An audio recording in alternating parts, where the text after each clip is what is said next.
వింటే మహాభారతం వినాలి, తింటే గారెలు తినాలి అంటారు కదా! ఇక్కడ ఈ బెల్లం గారెలు తింటే హ్మ్. సూపర్ అసలు. తయారీ విధానం చూద్దాం రండి. ఇక్కడ అమ్మ పట్టు మినపప్పు నానబెట్టి దాన్ని గ్రైండర్‌లో రుబ్బుకుందండి. బాగా మెత్తగా కాకుండా కొంచెం బరకగా ఉండే విధంగా రుబ్బుకుంది.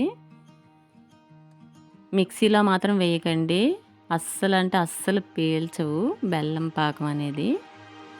ఇక్కడ జాలిగరిటె తీసుకొని రివర్స్‌లో పిండి ముద్దను పెట్టి ఇలా హోల్ పెట్టి టక్‌మని కొడుతుందండి. చూడండి. అది ఎక్స్‌పీరియన్స్‌తో వస్తది. స్టార్టింగ్ గట్టిగా బాధేస్తే మన మీదకొచ్చేస్తది ఆయిలు. కొంచెం జాగ్రత్తగా చూసుకొని వేయండి, వేయాలనుకున్న వాళ్ళు. ఇలా ముద్ద చుడుతుంది, అలా సర్కిల్‌లా చేస్తుంది, మధ్యలో హోల్ పెడుతుంది, అలా టక్‌మని వేసేస్తుంది. నిజంగా చూడడానికి చాలా సింపుల్‌గా ఉంది. ఎప్పుడు కూడా మనం పిండి రుబ్బుకునేటప్పుడు గ్రైండర్‌లోనే వేసుకోవాలండి. పొరపాటున మిక్సీలో మాత్రం వేయకండి. ఎందుకంటే నేను చాలా సార్లు అలానే చేసి ఫెయిల్ అయ్యాను. గ్రైండర్‌లో రుబ్బుకుంటేనే బాగా పీలుస్తాయంట. మిక్సీలో వేసుకుంటే ఏంటంటే పిండి తక్కువ వస్తుంది, ప్లస్ గట్టిగా వస్తాయి. బట్ గ్రైండర్‌లో అలా కాదు, పిండి ఎక్కువ వస్తుంది, ప్లస్ మెత్తగా ఉంటుందన్నమాట. మరోపక్క పాకాన్ని కూడా రెడీ చేసుకుందండి. పాకం అనేది లేత పాకం కాకుండా కొంచెం ముదురు పాకం రావాలి, థిక్‌గా రావాలన్నమాట. ఇలాగా ఈ గారెలన్నీ గోల్డెన్ బ్రౌన్ కలర్ వచ్చేంత వరకు వేయించుకోవాలండి.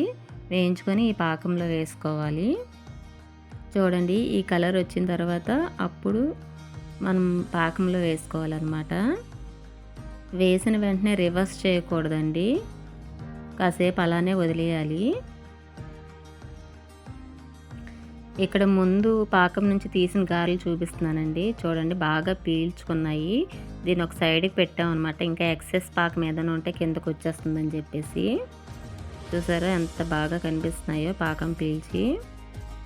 ఇప్పుడు చూడండి, హాఫ్ పీల్చేసాయి. ఇప్పుడు మనం టర్న్ అవుట్ చేసుకోవాలి. చూడండి ఎంత బాగా ఒక సైడ్కి పీల్చుకుందో. ఇప్పుడు నెక్స్ట్ అదర్ సైడ్ కూడా పీల్చుకుంటుంది అనమాట పాకం. ఈ విధంగా ఉంచుకోవాలండి, లేదంటే వెంటనే తిప్పేస్తే హాఫ్ పీరుస్తుంది, హాఫ్ పీర్చదు అనమాట. వేడిగా ఉన్నప్పుడు తింటే భలే కరకరలాడాయండి. నిజంగా చాలా బాగున్నాయి. ఒకసారి మీరు ట్రై చేయండి కుదిరితే. అంతేనండి. నా వీడియో నచ్చినట్లయితే సబ్స్క్రైబ్ చేయండి, లైక్ చేయండి. Thank you.